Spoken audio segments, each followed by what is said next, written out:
don't make a sound. What's up guys, welcome to my channel, welcome back to my channel. There's going to be no introduction today. We're just getting right into this video because if you feel like you are a failure, you need to watch this. I am not even sitting down today, I am standing up because I'm coming to your house today, okay? You see me right here? I am coming to your house. I am inside of your house right now because somebody needed to hear this message. God was like, Dakota, you got to sit down, stand up, tell these people what they need to know about failure, because for whatever reason our generation does not understand the concept of failure and how great it can possibly be. Let's get right into it. I was making a Snapchat the other day and I was talking about intuition. I was saying how so many of us these days do not use the navigating system that is literally built in inside of us from birth. From birth we have this thing called intuition. You probably heard of it before, you probably don't want to hear about it again, but our intuition is key in our life. We have a built-in navigating system that tells us when something is right and when something is wrong. Your prefrontal cortex, this right here, is not developed fully until you are 25 years old. So your decision-making process in the time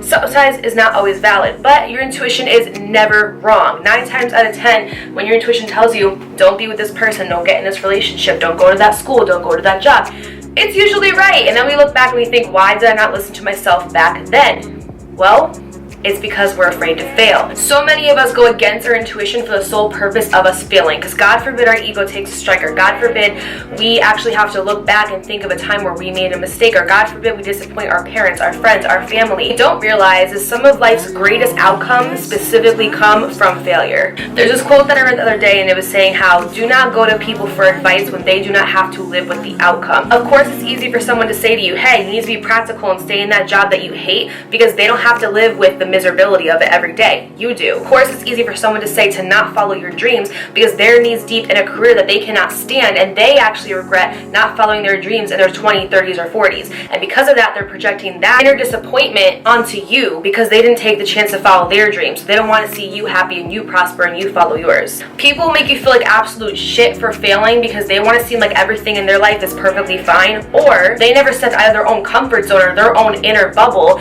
to actually experience life and make a mistake and know what failure is, and in turn stayed stagnant throughout their whole entire life. Fail has a definition: first attempt in learning. And the reason why some of us have such a horrible concept of failing is because between the ages of 3 and 5, cognitively learn everything about life and how it's supposed to be, whether that be love, relationship, marriage, career, anything. Between those ages we learn about how our life is supposed to be. So if you're surrounded by people that frown upon failure, you're going to grow up thinking that failure isn't okay. Everybody knows that person who is super competitive. Yeah, I'm talking to you. Cannot lose, and when they do, it takes them like 3 to 5 business days to recover. Is the reason why you look at failure so badly is because you grew up in an environment that frowned upon failure and where failure wasn't an option. So now when you fail, you either feel inadequate, unworthy, or not fulfilled.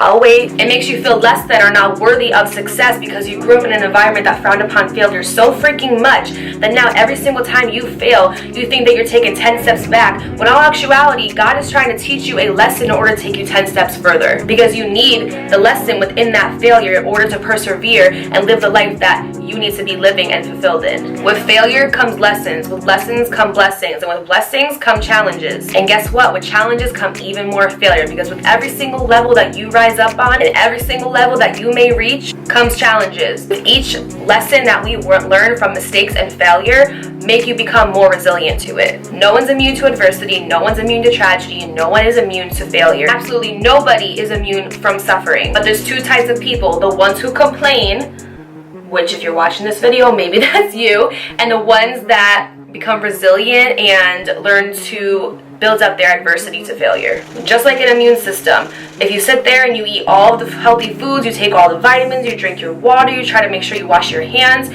yeah, of course, we all get the common cold. You're going to get sick, but your immune system and those red blood cells are going to fight off the infection faster and faster every time because you're building up your immunity to the disease. Getting sick is inevitable. Failure is inevitable. If you build up your adversity and your immunity to it, just like the cold, with every single sickness that comes, your body's going to fight it off even more until each time you get better and better and better at becoming adverse to it. You will come out stronger every single time. Mistakes I like to look at that as God's way of giving you a stepping stone. And with each stepping stone, you eventually build a foundation. God is placing you right now. You are placed. So maybe you hate your job, you hate your relationship, you can't stand your living environment, or you just hate the way that your life is going. God is placing you in that certain situation and circumstance because He's trying to prepare you and He's trying to teach you something. Maybe He hasn't granted you that job yet because you're horrible at time management and cannot for the life of you show up to time on work every day. Right here, girl, I hear you. Maybe He's placed you in your living environment because you spend way too much money on the weekends going out with your friends, buying everybody drinks, buying everybody dinner, getting your nails done, getting your hairs done, just doing the most, living a life of luxury on a Walmart budget. So there's no way that you're financially stable or equipped enough to even have your own place. God does not give you what you are not ready for. If you are not ready for it, you cannot sit there and ask for it. The whole point in this video is to fail. Fail and then fail again, and after that fail again, because there are no regrets in life, but there are choices. Choices are motivated solely from our intentions. Failure helps you learn things in order to make better choices in the future. That way you aren't stuck and stagnant 5+ years from now in the same situation that you were in 5 years ago. You are placed right now. That is the whole point. Figure out why, and I swear to God, watch your life change right in front of you. Just because you fail does not mean that you're not worthy of success, you're not worthy of greatness, you're not worthy for marriage, you're not worthy for that relationship. It's going to bring you so much love and joy into your life. It doesn't mean that you're not worthy of any of that. And it also doesn't mean that you have no purpose or not destined for great things. It means that you're in a season of learning right now. So you can turn your trial into your testimony and finally live the life that you're supposed to be living. And more importantly, live in your truth. Can I get an amen? Those who don't like to fail, or those who do not encourage failing, never stepped out of their own box and their own comfort zone because of fear of judgment from other people. Fear of judgment from other people keeps us stagnant so much because we place value into other people and what they think about us so much that we keep our own life stagnant every single day because we're just so afraid that people are going to say, she's not going to school, she's stepping out of the box and doing something different, so there must be something wrong with her. Oh, he's not in a relationship, he's had 5 past failed relationships, even though he's a good guy, there must be something wrong with him.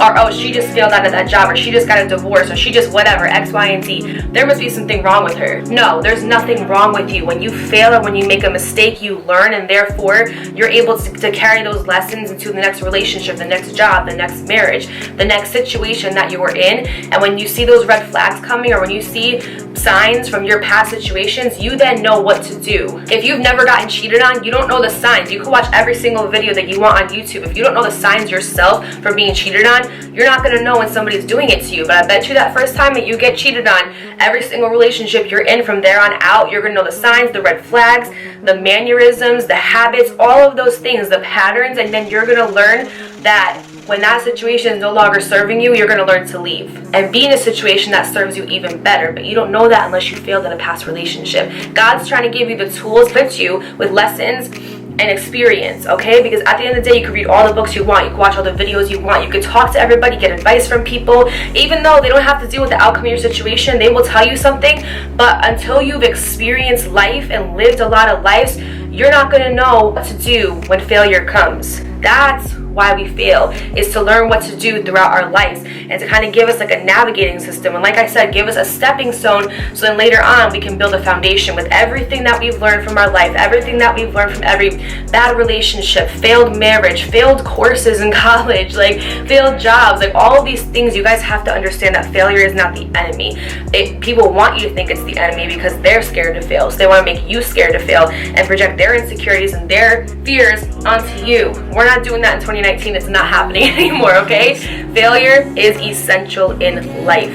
Look at Oprah Winfrey, look at Walt Disney, look at Steve Jobs, Albert Einstein, Michael Jordan. Oprah was demoted from her job because she wasn't fit for television. Look at her now. Michael B. Jordan was cut from his high school basketball team, went home and cried. Look at him now. Albert Einstein was not able to speak until he was 4 years old, and his teachers told him he would never amount to anything. Look at all the great that he did for our world. Walt Disney was fired from his newspaper company for lacking imagination and not having originality. Look at what he created, and all he did was think about a mouse. It all started from a mouse, and look at everything that he created. The fact is that these are famous failures. These are people who failed, yes, absolutely, but It gave them a flame to start their passion, to start what they were brought on this world to do, because we are all brought to this world to do something, and somebody in the past may have crushed that spirit and crushed that imagination and crushed that idea, but it does not mean that you have to stay here and sit stagnant because of other people's ideas. We place so much value in other people and what they think about us that we lose value within ourselves and what we want for our own lives. There's this quote by Walt Disney that I absolutely live by, and it says, first think, second dream, third believe, and then dare. You have to be daring and go after the things that you want in life. It's not going to fall out of the sky. God is not going to... Everybody thinks that God is like a vending machine and that our personal spirit guides are vending machines. They're just going to plop ideas down in our laps and be like, here you go, Dakota, here you go. Your life is set now. Here's what you're supposed to do, and here's everything. You're not going to get where you need to be and what you want in life without failing and learning those experiences. Point blank, period. Okay guys, that's it for today. I really hope you enjoyed this video. If you did, please don't forget to subscribe. I would love it if you enjoyed my channel. Also, turn on your post notifications by clicking that bell icon in the corner. It will notify you every single time that I upload a video. I'm going to upload every Wednesday and Sunday. Wow, I talk really freaking fast. And I will see you on Sunday. Bye!